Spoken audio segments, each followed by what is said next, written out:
Thank you very much, Shocks. Let's see what XL Esports can do. Hello, everybody. I'm Trevor Quickshot Henry, joined at the cast today by Andrew Vedius Day. Hey, you missed a line. What did it say? It says everyone's favorite Welshman. I chose to ignore it. How many Welshmen do our fans here know? If it's only one, it doesn't count. Yes, it does. Yes. You can still be the favorite Welshman. So listen, I do have a very quick stat for you, Mr. Favorite Welshman. Yes. Do you know the win-loss for XL Esports when they're playing red side? Is it 100%? That's correct. Losing. There's 0-7. Oh, I see. Right, that makes sense. Correct. Do you know the win-loss when XL are playing blue side? Is it 50%? They are correct. 2 wins, 2 losses. So the odds for XL to win on blue side significantly better. That's great. That's a great quick stat. G2 chose red side. They haven't dropped a game on red side this split. A little bit of a joke to set that one up. Draft-wise, I don't want to see the Urgot jungle again. I don't mind some shenanigans on the side of XL Esports, but I don't want to see that. I don't think it worked in combination with the decision-making in-game. And those are the two things you have to counterbalance. The theory before the draft, and then the execution on the Rift. Yeah, and I'm excited to see what we get in today. Urgot banned, respect being shown from the side of G2 Esports. Don't want to have K-Draw playing any of that jungle anymore. Could also be directed towards Expect, given that he has had some very solid performances on the champion as well. Things like Thresh are up and available still. Draven is still available, something that Jessica does like to play, but they didn't really play around him yesterday. And you've also got to remember, at least they talked about it on the desk, still up, primed, ready to go. Yorick is another champion that could also be prior. What are you more afraid of? Caps' LeBlanc, Jankos' Elise? The LeBlanc is what's banned away, but it's such a difficult draw. What about Yasuo? Right now, that's still up and available. We are playing on patch 9.3, so the nerfs to Yasuo have not come through yet. Very strong on this patch, and last week we did say Perks play it down in the bot lane, and we know Caps is hungry to get his hands on it. Yeah, and I mean, Perks went unkilled that game, 6-0-2, and it is available if they want to go that route. It is going to be a Zillion ban. This is targeted towards Kissing. It is something that he has played once this split already. It was 1-0-9 in that performance, and has been a champion that he's played a whole lot. So hovering through those priority picks, and a blind and insta-lock first pick Yasuo. I like these Renekton hovers. Bit of a throwback there, and this is cool. So we do see the Yasuo locked in. You'll likely expect it to be in the hands of Special, but remember, it can go all over the shop, and don't be surprised if we actually see it in the hands of Jeskla as well this game. Yesterday, Perks was actually talking with Upset backstage, and Perks said to Upset, I see you've been practicing it. I see your OPGG. You are playing Yasuo in solo queue. Are you going to throw down the gauntlet against me? Now, it didn't happen, but it will be very interesting if it plays out that way. Jarvan locked in, 2 wins, 0 losses for Wonder. And he's only conceded 1 death so far if he takes that on the top lane, and I think it's expected at this time. Jarvan become very powerful on the current meta, especially up in the top lane, but he can be flexed into the jungle as well. Now this Vladimir pick is really interesting, because what G2 is basically saying is, wherever you put that Yasuo, we're sending the Vladimir. You want to put him top? Well, that's fine. Wonder's going to play the Vlad. You want to put him mid? That's fine. Caps will play the Vladimir. You want to put him bot? Fun fact, Perks can play Vladimir too. So regardless of where the Yasuo goes, G2 is saying, we're going to guarantee a strong matchup. Vladimir can scale very well against the Yasuo, because it's difficult for him to punish him. He has good sustain, and also in the late game, he's one of the few champions that can outscale Yasuo on side. So I like the pickup from G2, and already they have strong, they have the ability to play side lanes along with a strong team fight comp. And of course, this game, just as a reminder, G2 Esports had side selection. They elected to take red side. So they've already afforded themselves the ability to soft counter pick and, you know, get themselves a good draft going into game. The Gragas has now been locked in. This is something that K-Drill has played in the jungle in the past, can also go to support, and now Kennen secured as well.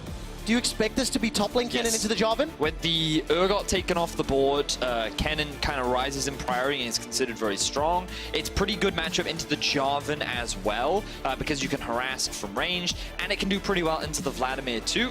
But it does also limit the options of where the Yasuo could go. We're now looking at a mid or bot Yasuo. My predictions is it is going to go in the hands of Jeskla. They're going to save the mid pick for later. What we can be for certain is that G2 right now have locked in the support Galio, which could be as an answer to support Gragas, or it could just be that they want someone that can roam and just leave Perks, who you expect to play the Vladimir by himself, and they're going to ban away some of the tougher matchups, things like the Tahm Kench. Braum could be another option who they look to ban away. I think Morgana is another one they could also consider taking off the board. Especially with the Zillion and the TK being banned, as you've already mentioned. Look at Yankos' face having a little bit of a laugh on stage. When is he not laughing? When is he not laughing? It's a very, very good point. But it's very interesting when you see how many flex picks there are in this draft right now. And G2, you have to have the better command of the scenario in terms of all the supports they could ban. They end up taking away Thresh. That's also good because you can interrupt his dash with the E and the taunt because it slows you down. You can then use the Flay again to knock you out of range of that. And also, isn't Thresh a higher priority champion just in isolation before you take into consideration the draft? I just wish we had that friend of yours, Flexius, here to help us break down this a little bit more. If only he were here. If only it were possible. I don't think he's qualified to cast the game. Don't think so, just yet. But the last ban's going to be Lee Sin, so denying that option to Yankos. I mean, Lee is still up, but there's a lot of magic damage on the table as well. So does Yankos maybe go something a bit more utility? Or, I mean, he could still make it work too. A part of me thought he could go for the Sejuani, but against the Yasuo wind wall and against Gragas Kennen, maybe that's not the best thing. Right now, they have a little bit more of the scaling side, so it depends if they want something a little bit more early focused. Olaf? Where Olaf could work, but I was just about to say the Elise is another strong option.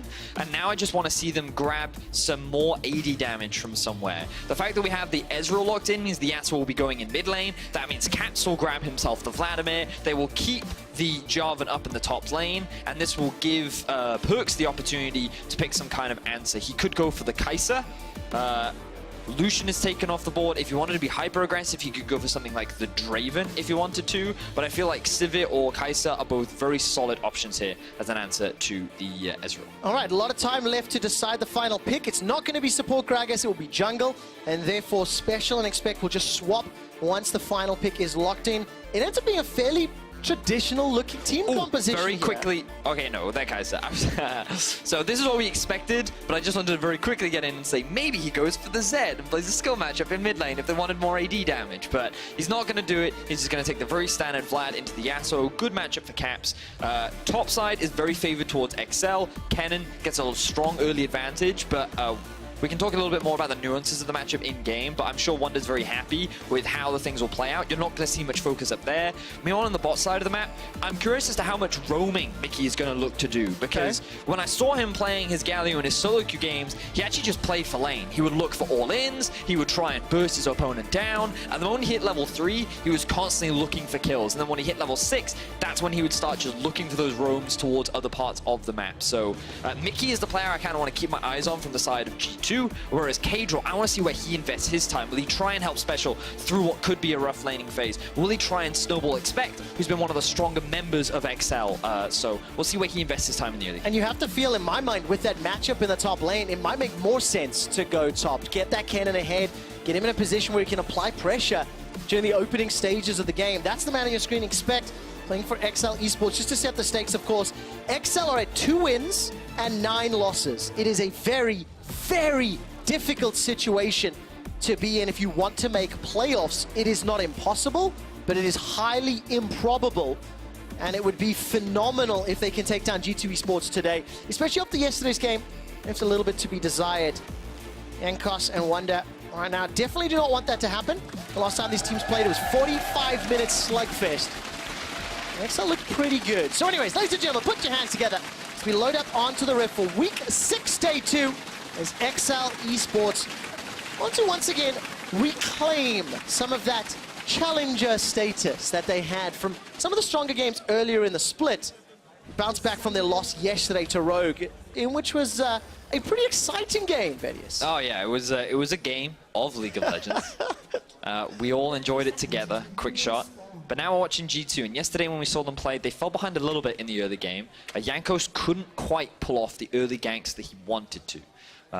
He tried a lot, but Mento tracked him very well. He countered a lot of the ganks that Jankos tried, and Schalke actually got ahead in the early game, but a single mistake, and G2 very quickly snowball. And that's the problem with G2. They're just so quick to punish. But look at what Kadril's doing right now. He's coming from behind Mickey. He's getting collapsed on. All right, not too bad. Mickey's going to be able to dash away the Justice Punch. Not the most optimal level 1, but it's not terrible at the end of the day.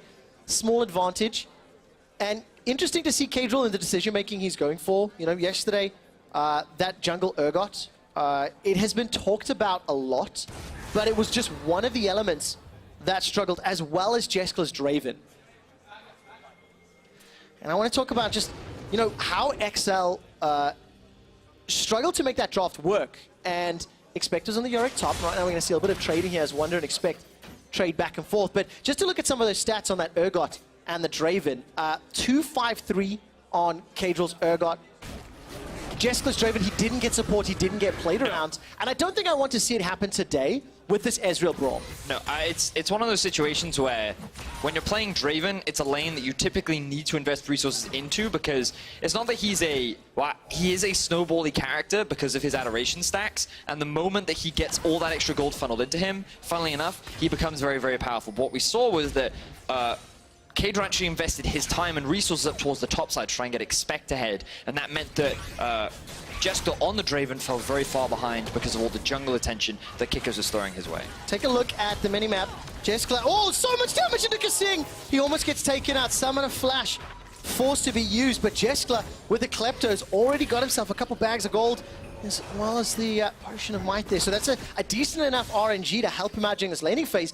But boy, oh boy, was there a lot of damage there onto Jeskler and Kasing. Summon a spell traded perks for Kasing. So I'm just having a look back at exactly what happened there, because in the Ezreal Brawl matchup, this is not what you want to be happening at all. So Mickey actually landed a really good knockup, and then Perks flashed in, hoping that he could proc all of his passive stacks to get that kill. Unfortunately, it wasn't enough. But now Jankos making his way towards the bot side. Oh, look at that. There's the flash taunt. Jessica's able to escape with the flash and the Arcane Shift. Mickey's going to go down. First blood secured by Kadril. Repel up, drop down. Jankos manages to escape the Mystic Shot. Flashes away from any follow-up CC. And that tower dive is thwarted by XL. You know, it's funny because the last time G2 played XL got a huge early game lead because they tried to set up a tower dive that went horribly wrong. And already in this early game, G2 tried to play extremely aggressively, and they end up getting punished as a result. And the problem there for Mickey was he took the initial aggro, but then he went back into range of tower before it could go on to someone else. So he ended up taking many tower shots, and with Kadril there, he ended up losing his life. All right, if you look at the minimap, Mickey's already roaming. That answers a question you posed in the draft with the help of Jankos as well. Flash is available for special, already used. Windwall comes up to block the cocoon. That was beautifully done by Special, utilizing the full kit, but also remember, summon a flash blown. So gonna need to be cautious when pushing past those lanes. We talked about lane priority and pushing yesterday, Verius, and that's something that Special needs to keep in mind as the game plays out. Very active early game from Jankos. Yeah, and this is one of the problems with G2 is you kind of want to set expectations for a game and you kind of want to talk about some of the matchups, but you never really get an opportunity to because of how aggro G2 always are in the early levels. And the thing I really wanted to highlight once again for G2 is that when you're playing an Elise, it's really important that you find early kills. She as a champion really struggles to have an impact later on into the game because all of her damage is single target. She offers very limited in terms of utility, and so she needs to find these early ganks. So setting up this dive, they think this is a 1 versus 3. But Kadril is positioned in a way where he can assist, but that flash from Jeskler means that not only did Mickey draw initial tower aggro, he then puts himself back under the tower to take another tower shot, meaning that he ends up losing his life. And the reality here is that G2 didn't consider all of the risks, and they end up getting punished for it. So very well played. XL in the right place to respond. And as you mentioned, a little bit eager, a little bit aggro. Also, what you expect from G2. And so what I really wanted to talk about was this Kennen versus Jarvan matchup, just because it's not something that we often see, but I had the opportunity to talk to Wonder about it, and what he told me was that in a lot of ranged matchups, what you do on the Jarvan is you run airy and you harass with the E. It's really important that you just throw it out whenever it's available, and he actually chooses to max it as well for maximum poke and harassment, which means that he just sits behind the minions, he doesn't take minion aggro, but he actually slowly chips away at the HP bar of the Kennen. You can actually see that in terms of the trades, Wonder comes out ahead, and it barely burns through any of his mana. So this is why Jarvan is considered actually a very safe blind pick in the current meta. We actually saw that as well. Every time we have looked at the top lane, Expect is pretty low on HP. He's farming it pretty well. And I think it's important to note that XL has been the Expect rather has been the rock for XL Esports. You know, he's pretty good KDA. His kill participation for the team pretty high. You can see 64%. Fairly healthy damage percentage for the squad in a favorable matchup. I mean, I don't think you have to use generous words. He is on a 2-9 team. He is. And for stats like that, to still sit in the top 6, I still think is very solid for Expect, right? And it's one of those things where it's always difficult when a team is losing so often to kind of highlight a star player. But I do think that Expect is one of those players that has been very solid and has been a reliable side lane threat. Unfortunately, he's struggled to play as a split pusher because the rest of his team often falls behind. So we'll see if things are different today as Jankos looks for another gank in the bot lane. Well, hugely different because it's Jeskla with this Klepto that's doing pretty well. He's already up about 500 CS. 500 gold, rather, because of the Klepto. Here comes Jankos and Mickey. No flashes available. Arcane Shift already used. Cocoon finds its target, and that looked all too easy. You remember all of that action earlier. It's Kasing's job to body block for you, not the other way around. But it felt like Jessica was like, Kasing, I can't let you lose your life today. I will sacrifice myself. And he paths back into the cocoon, and Kasing walks away with his life. So that goal difference you were just talking about, quick shot, that's now going to fall behind as G2 find themselves another kill. Yeah, you can see those bags of gold on the Klepto Israel, still giving him a 300 CS, 300 gold advantage. Stop saying CS, Jabba. 300 gold advantage over Perks. But look at these tower plates going down. This is going to help out a lot. G2 have already closed that gold lead. That's 2 plates just about to drop. And you know, Jankos and Mickey, they're not done yet. Jessica's flash is a few seconds away, and they might fancy themselves another shot. Not this time round, going to back away. Meanwhile, Kadril on the top side of the map recognizes where the jungler is. And is actually stealing away some of these jungle camps. So like the map has been split right now, given that G2 have priority in bot, and a lot of deep vision has been set up around the red buff of XL. Kadril has very smartly used that time to actually position up towards the top side and steal away some of the buff. So good awareness there from Kadril, and now Wonder has to be careful because he doesn't have any control over the top side of the map. No, he doesn't. Wonder's got a 13 CS advantage for now, pushed very heavily into Expect, but he's overextended. He's got to control what the Kadril walk over. Double Dark Seals on Jarvan, which I want to talk about after this potential gank. Vision has been revealed, but with Flash, Flag, and Drag, it is actually very easy for Jarvan to escape. But what do you make of this double Dark Seal? You've already touched on the Airy and some of that poke and harass. I mean, it seems to be benefiting Wonder for the time being. Well, it's something that you often build when you want more sustain because it's not a unique passive. It is something that you can stack. Oh, we don't have time. We've got another fight. No, you mentioned this already, Venice. We never get a chance with G2 Esports as Kasing is forced to dash away. He escapes with his life at the cost of True Shot. Back to Jarvan. So, the thing about Dark Seal is it gives more healing from potions, 25% to be exact, and it stacks as well. So when you start with the Corrupting Potion and you get 2 of them, you just get more healing. So against range matchups, it's just more sustain, but also more mana, which means that you have more more in your pool to play with, and it means that he can keep harassing and he can stay relatively healthy as well. So it's really obnoxious for ranged champions that typically want to get ahead early on, but I don't think that the Jarvan's ever really going to have kill pressure on the cannon, but the fact that he's still coming out of this lane even ahead is definitely advantageous for the top laner of G2. I mean, this was a matchup in draft we said is sort of cannon favored to a degree, or well, normally the top in terms of priority is what we talk about, right? Because the cannon will often have push because he can just run through the wave with his E,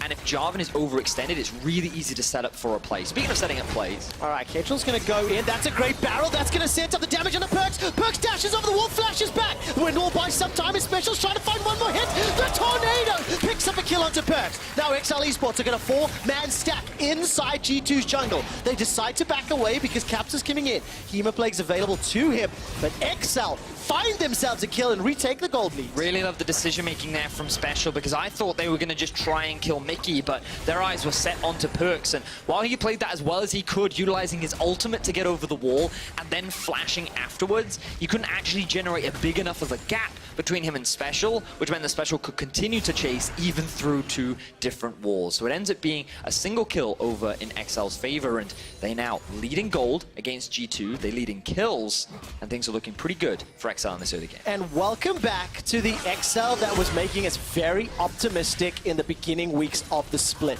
Kadril is making some very good decision making. Remember, he very early on got in behind Mickey in the jungle, has set up a couple of counter ganks, and has been very involved in XL maintaining small gold lead over G2. But Jankos knows that flash was used by Special, so he's going to try set this one up. The tornado comes out, and Jankos sinks the fangs in with the venomous bite. Just another flawless tower dive. I just love the fact that G2 went to punish the flashless mid laner. Jankos did have to use his flash to secure that kill. Honestly, I don't think he needed it, but right now Perks is the one in a bit of danger.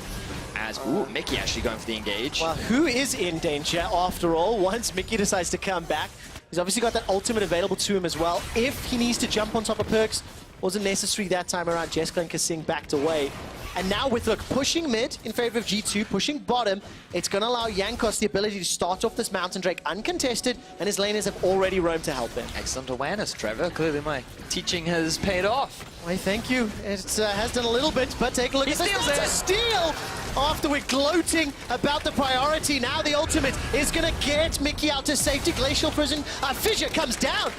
XL are taking the lead. They've got the Mountain, they get themselves another kill. And Kadrill is on fire in this early game. And the important thing to note is, Trevor, you were talking about who had priority. The problem is that XL had just been able to push bot back out, and they were able to get a couple of control wards in the bottom half of the river, meaning they could see Jankos doing it. He was too low to fight, meaning that the moment XL went for this fight, they're in a much healthier spot. So again, I draw your attention towards the bottom lane. You can see that Kai'Sa and Mickey have actually moved over towards the Drake. They have 3 people on it. Jankos is too low. Kadrill comes in over the wall, and he gets a good chunk of damage onto Jankos, but still secures the smite. And unfortunately for G2, they're just not in a position right now to be able to fight back because they don't have the HP, and XL were not in a situation where they would lose any farm because they had time to push out bot and then rejoin the rest of, rejoin Kadrill rather at the Drake. So this gives XL Esports an 800 gold lead. They've got that Mountain Drake we talked about a little bit, and now Caps gets jumped on by Special. There's support coming in from Kasing, but Jankos was waiting in the wings if anything further played out, and Jankos doesn't care. He's down a small amount of CS, or farm rather, but if I look at actual gold secured, down 500 gold. Thank you for the toggle, observers. Even in the top lane, and Jessica currently, thanks to the help of that Klepto, outdoing Perks in the bottom lane. The one thing you do have to give some insight into, a number of plates have been killed this game. Oh, they certainly have, and that's why G2 is maintaining the gold. Caps on a 1v3. All right, it's going to need to use that W to buy some time. Flash is available to him. There's the dash from the Proto Belt. The barrel comes out, and the Hemoplague heal manages to get a couple of oohs from Berlin. Wonder and Jankos, if a Cocoon and a Cataclysm connects, there's the possibility for damage. Wonder, I didn't see what interrupted him there. May have been a Gragas barrel, I didn't quite see. He sort of like bopped in the air. Yeah, that was a little weird. Wasn't able to find the Cataclysm to maybe put some of the damage down. But again, XL currently trading blow for blow. And do you know what this reminds me of? What does it remind you of? This reminds me of the Schalke game yesterday, where it felt so even and so close. But one mistake from Schalke then allowed G2 to quite literally steamroll the game from an even state to winning 8 minutes later. Oh, so it was actually the Yasuo Q that interrupted him. Just the last edge. As he was jumping over the wall, the Yasuo Q interrupted. So that's what it was. To answer your question, quick shot. Now, the thing is about G2's comp. Kai'Sa, she scales pretty well. Yep. She's going to go for the Infinity Edge first, pick up the Runans normally. Some go for Rage Blade. Others even go for Rapid Fire Cannon. I personally think Rage Blade is the best third item. But then same for the Vladimir, you have Proto Belt, he'll go into Spellbinder, and then he can go into kind of whatever he wants. He can go Oblivion Orb, he can go Death Cap if he's doing really well, he can get Zhonya's as well. A lot of flexibility, but both Vladimir and Kai'Sa, a lot of scaling value in the later game. And Jarvan, he's only going to get tanky, he's only going to get stronger as the game goes on. But the same can be said for XL. Ezreal, really strong at 3 items, especially once he's completed both of his mana items. The Yasuo, once he gets his Infinity Edge plus the Zeal item, he's looking good. And so ultimately, both teams actually have pretty good scaling, so it's about who makes fewer mistakes. Well, right now, Kadrill made a small mistake. Had no ultimate available, did not interrupt the Rift Herald. So that means G2 get a reply tower in the mid lane, because Jeskla and Kasing were able to take a tower, the first of the game, in the bottom lane. Perks fancies himself a miner because he's picked up 2 pickaxes. He's going farming, another tower fall. So G2 Esports are in control of the situation. Expecting Wonder trading. I was waiting to see if ultimates got thrown down. But with G2 peeling from mid towards top, I like the fact that Expect recognizes the potential threat and he starts to back away to play it safely. It's an even gold game at 26 minutes. but you already start to feel the wheels of G2 turning. They lose one tower, but they get 2 and a kill in reply. 26 minutes, Trevor. 16 15 minutes. It's all right. It's all right. We've still got a lot more of the game left to go. Yes. But yeah, the gold being dead even right now, definitely a great position for XL to be in. I much prefer their draft compared to yesterday. I feel like Kadrol's having a much better performance as well, outside of that small misplay he just had in the mid lane. And I do want to compare vision right now. As the Infernal Drake is spawning, you can see that even though G2 have good setup on the top side of the river, primarily it is XL with control over the bot side of the river. That's because they set up a push in the bottom side of the map. They also will have priority on the mid lane as well. The thing they have to be careful of is the 2 control wards that sit behind them, primed and ready for Wonder to set up a TP flank, come in from behind, and look to contest for this Infernal Drake. Cataclysm is 5 seconds away from being available. Once the teleport completes, it will be available for cast, but G2 Esports do not fancy a shot at this one. They will concede the second dragon of the game in favor of vision control in the northern quadrant as well as a tower. So, you know, I think G2 will still be pretty content for the trade, but you can't deny the fact that a Mountain and an Infernal going over to Ken and Yasuo or Ezreal is a good sign for XL Esports, but they've got to be very, very careful with how they utilize their team composition, their vision, and their pressure on the map. Now, we're getting to a point where side lanes and wave assignments become really important. And basically what I mean when I talk about lane assignments is who do you send to what lane, when, where, and why, right? And the thing about Yasuo is you want to get him off on a side lane once he's completed his first major item. So the fact that Static Shiv is completed, he now has a little bit more wave clear, his dueling is a little bit stronger. More importantly, you just want him to get solo experience, and you want him to get as much solo gold as possible. And the same can be said for the Vladimir. So what you're likely going to see is both the Vladimir and Yasuo move off onto a side lane together, and they're both going to continue to scale up as the game progresses. But G2, they don't like to play conventional, and when they see someone off on a side lane, they look for a pick. Well, they do indeed. Killer Instinct's available for perks. If Special rather, get into trouble. Kadrol's coming in from behind as here comes a hero's entrance. Chemoplague is thrown down, and now we get a battle on multiple fronts. Mickey's jumping into Kasing in the backside as Special is already blown up. Didn't get a chance to channel his ultimate. Expect with the slicing maelstrom is inside, looking for perks with the help of Kadrol. That's a 1-for-1. Now they turn their attention to Kasing. Jeskla gets caught by the cocoon. Yankos manages to save Wonder's life. Jeskla gets taken up by a venomous bite, and Kasing will get sent packing by Wonder's Jarvan. G2 Esports trade 1-for-4. And what should have initially just been a pick for G2 ends up turning into a slew of kills, vision control, objectives across the board, and G2 do it once again. A small misplay from the enemy team is snowballed on. And here we can see Special, he needs to appreciate where he doesn't have vision. He doesn't have proper control over the river. It's too late before he notices that Caps is looking for the collapse.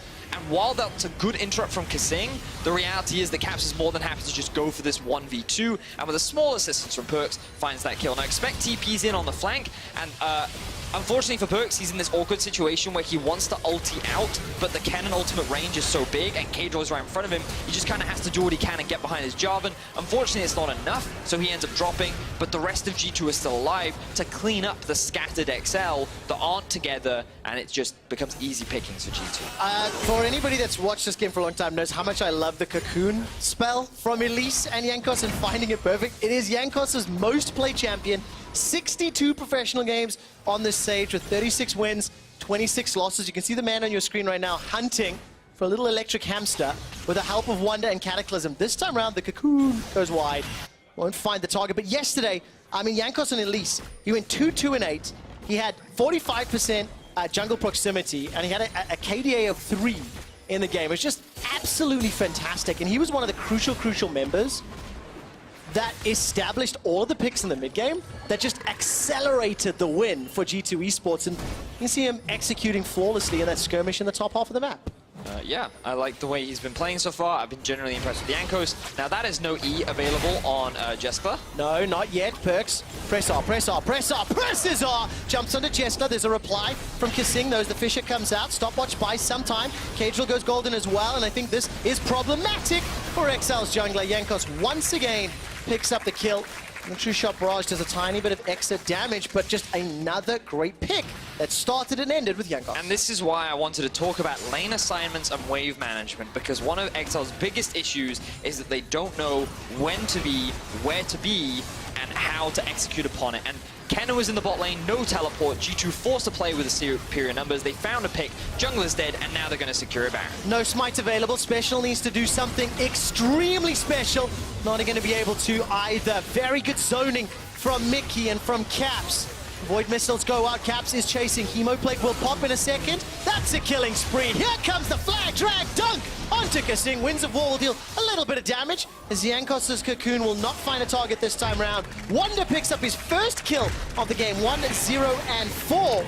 And G2 Esports will use those empowered recalls to start to back, get away with Baron, secured 5,000 gold lead, and they've initiated the Baron power play. And this is just, again, a G2 style of game where they look so even, and then G2 just find this gear that you cannot match. And so, again, keep an eye on the minimap. Wonder generates a window where he can join the rest of his team. So even though this looks bad initially for XL, Kadril shouldn't have gone onto the Elise in this situation, but he sees a low health target and he thinks he can find a pick. But it's the fact that Wonder can join and Expect can't.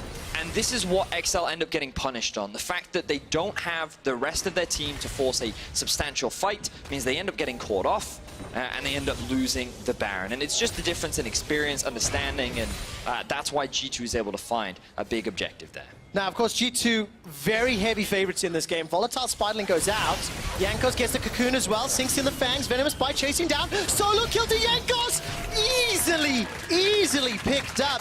But take a look at that. Runic Echoes, Oblivion Orb, as well as the Hourglass. That is a lot of AP damage. And Special just gets eaten alive. Yep, Jankos is very strong at this point in the game. We talked about how the Elise needs to get ahead in the early game, and so far Jankos has done a great job at level 13, right now 2 levels above Kadril, finding a solo kill onto Special. It's very unfortunate. Oh, we even have the pip of it as well. Yeah, I mean, like, this is the thing. When Elise gets ahead, she's really, really strong. It's also really unfortunate that Special actually went for a Sterak's gauge rather than Infinity Edge second. It means that you delay when Yasuo is at his strongest very much. Meanwhile, Caps has now picked himself up the Death Cap and the Oblivion Orb, so he's going full damage, while Special is just trying to survive what is a very big blood board. Now, for every fan of the playoff race, which we'll get to in a second, Wonder gets knocked up, stunned up, True Shot Barrage flies, manages to survive a lot longer than anticipated, but he does get taken down, which means the pressure is thwarted. Wonder could have flashed away from that. Jankos will repel up, drop down. Here comes the hero's entrance. Wind Wall will block the Cocoon, and somehow, while that was going on, Caps, with the help, Wonder, there's an assist in there, somehow manages to pick up another kill into Special. Poor observers, too many people are dying and they can't keep up with it. So yeah, what we saw was Caps found a solo kill up in the top lane, but I think it was even in a 1 versus 3 as well. Wonder also died in mid because he overextended just a little bit. And now Caps getting collapsed upon. So Wonder die a second time? No, he got an assist there. Nevertheless, this is another little replay. Pressure. There we go. Caps gets taken down in the top lane while Jankos and Perks take the inhibitor. It doesn't even matter that it is chaotic because G2 are still pressing their lead. They're getting the objectives they need, and they're pushing further ahead. Yep. Very, I mean, it's a scrappy game, I think, from G2. It's a little scrappy over the ending, shop. yeah. Yep, but they are still finding the kills, and they're still bringing to the base. So first we're going to see how Caps gets his kill. So he does have the empowered Q. Oh, so he... My word. That is what we call a one-shot. Even though he used 3 abilities, it was very little effort on his part. Then Mickey flash taunts, ignite, plus Perk. I don't even know if Perks was needed there. But Mickey will find another kill in towards the bot side of the map. So G2, 2 quick picks, enables them to secure the bot inhibitor, and now they don't really need the Baron because they can just start pushing in both mid and top. And what I was trying to say before Wonder and Caps decided to start the shenanigans is that for all the other teams in the playoff race, this is actually hugely pivotal. Because the further and further XL and Rogue are away from competing with the top 8 or competing with the 6th place standings, the higher the odds of teams in 5th, 6th, 7th, and 8th in making it to playoffs. So that is something that you have to keep your eyes on. A little later today, Rogue will be playing as well. And, you know, if Rogue or XL start picking up surprise wins, it is a gigantic dent in the teams lower down the standings trying to make it into playoffs. G2's not one of those teams because they've got a healthy lead up at the top of the table and looking pretty safe right now for one of those top 2 spots and that seat to Rotterdam. Yeah, I'm just kind of doing some off the top of my head maths, and I think G2 is very close to just locking a playoff spot because of the number of wins that everyone else has below them. But I'll get stats to confirm that. We can check after the game. But the reality is, XL have their backs against the wall. Yeah. There is very little that they can do. Unless they find some kind of miracle wombo combo, they're not going to turn this around. Well, there's a wombo. It's not much of a combo, though, as everybody on XL is split up and interrupted. The Hourglass, as well as a stopwatch bought sometime. Wonder manages to get a dunk down and a drag out. Knocked up into the air. Perks is being dove on by Special. No Infinity Edge means not enough damage. Means Special does not have what is necessary to take down Perks. Wonder will run him down sooner or later with the help of Mickey stepping in as well. It ends up being 2 quick kills for G2 Esports. They did not need the Baron to push in, as you rightly called, Vedius. Jankos, Caps, and Perks will continue to put pressure on the inhibitor turret. Mid is exposed, and they're going to set their sights on Nexus soon. Yes, they certainly are. 2 members are down on the side of XL. They're also pretty long death timers. G2 are so far ahead that it's going to walk their way towards the base. Well, that's it. Nexus turret number 1 will fall shortly. Caps is stepping forward with that sanguine pool to buy some time. The tower does fall. The minions have been cleared out, and G2 are a little bit low. They've got to be cautious, turn their attention to this mid lane instead. There's not a lot of ultimates available. Perks takes a lot of damage on that Essence Flux and the Mystic Shock. Perks runs for his life, but he's run down by Expect. The turn and burn from G2 back into the mid lane. Caps escapes with 1 tower hit, almost taking him down. The barrel falls ever so short, and XL Esports pick up a few exit frags, but it is simply not enough to thwart what feels inevitable at this stage. So G2, they get a little greedy, they overstay when they shouldn't have, and XL find the opportunity to pick up some return kills. But as you rightly said, the base has pretty much been dismantled now from the side of G2. They sit on an 8,000 gold lead, 2 inhibitors have been taken down, there's 1 inhibitor that has been exposed, and Nexus Tower is all that stands in their way as well. But let's have a look back at how this fight starts. XL try to go for a plank play, but Mickey already had the ward set up to read it. He now just interrupts. Oh, he actually gets a beautiful E onto Expect to prevent him from flashing onto Perks. And the fact that he couldn't dive onto the backline means that he ends up dropping immediately. Jessica is trying to deal with Caps, who's just 1v3ing at this point. And he says, you know what, you guys, you can just stay over here while my team deals with Special on the backline. So Wonder ends up securing that kill. And then G2 continue to just break into the base. It is still extremely impressive how well G2 can play these fights, even when it's messy, even when it's a little chaotic. It is still beautiful to watch. Expect throws down the Hourglass, and Caps is able to pick up the solo kill. And G2 are stepping all the way forward into the base. Now, 1 inhibitor remains. You can see the timers on the left. Bottom inhib will be spawning in about 30 seconds time. And Perks takes a big chunk of damage on the Mystic Shot, but it's simply too big of a disparity. 9,000 gold deficit, 3 lanes of supers for a little while, and now G2 pushing on to the Nexus. Yeah, they have their eyes set on securing another win. And here we are. Here comes the fight. All right, Caps gets knocked back by the explosive cast. Special is drawing some pressure onto Jankos. Hourglass used. Kasinga's already down, and there's a Protobell dash forward by Caps. Perks is cleaning up on the backside, and yes, there's 1 supplementary kill for XL, but it doesn't matter. G2 Esports take down XL and confirm themselves a playoff spot. Jankos was very upset when he died at the end there. There was smashing on the table, there was hands in face. I think he wasn't happy about his 5-1-3 scoreline being ruined. But at the end of the day, G2 walk away with a convincing victory. They do lock in a playoff spot, our first team in the LEC. And already in week 6, they've had a dominant split. Absolutely have. 11 wins, 1 loss. Only Origin able to besmirch their perfect record. I want to give some credit to XL bouncing back from yesterday. It was a difficult game, and today they looked a lot more in form. This XL would have put up a much stronger fight against many other teams in the LEC, and it's great to see Perks and Expect giving each other a hug, especially as former teammates. Smiling faces on Expect. He knows how tough the team is, but at the same time, XL is a difficult road for them moving forward now. Sitting at 2-10, I believe. Making playoffs, I don't think it's quite impossible yet, statistically. Highly improbable. It's just highly improbable, yes. I mean, you know, because of the fact that like Fnatic and SK Misfits only have 4 and 5 wins respectively, yes. If they drop games and they play the likes of XL and Rogue, it's a double game swing. They add a loss, they add a win, G2 even dropping by the caster desk for some customers. There are so many people giving G2 high fives. They have to come past the caster desk as well. But Venis, I actually think I have the moment that G2 won the game in replay. Oh, excellent. Taking a gamble on this one, but take a look at this replay. It's where G2 managed to pick up 4 kills earlier on in the game. And if I recall correctly, this was in the top lane and the river. And we'll see this one playing out. It is okay, this is the one that we're going to get. And yeah, this is pretty much the play that determined the game, because what should have just been a single pick from the side of G2 actually escalated into a full-blown team fight. And ultimately, XL, it just felt like the coordination was a little bit off here. They just felt like they were trying to react to what was happening in the side lane rather than trying to push something elsewhere. And they end up immediately getting punished for it. And it just kind of goes to show that G2 are a team that the moment you make a small mistake, they immediately punish you. It reminds me of the Moscow 5 days where, you know, they'll take a you think they'll take a hand. Finger and they'll take your arm. Yeah, exactly that. And that's very much what G2 have demonstrated here today. Take a look at that goal disparity. 2 things I also liked itemization-wise. It is very micro points, but the double dark seal for Jarvan in the top lane, really working out with the Airy as far as his keystone is concerned.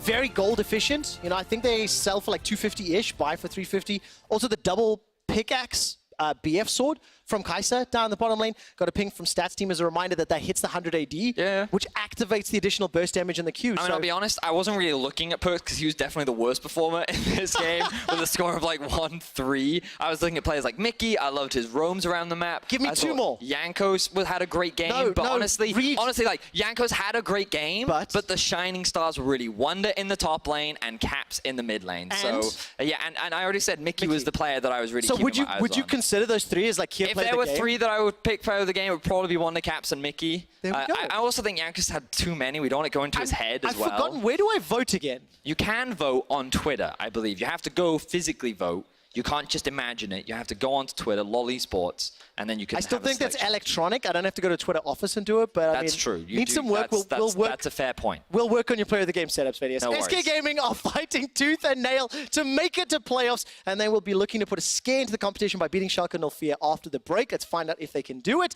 More on that and an interview with Jankos right after the ad break.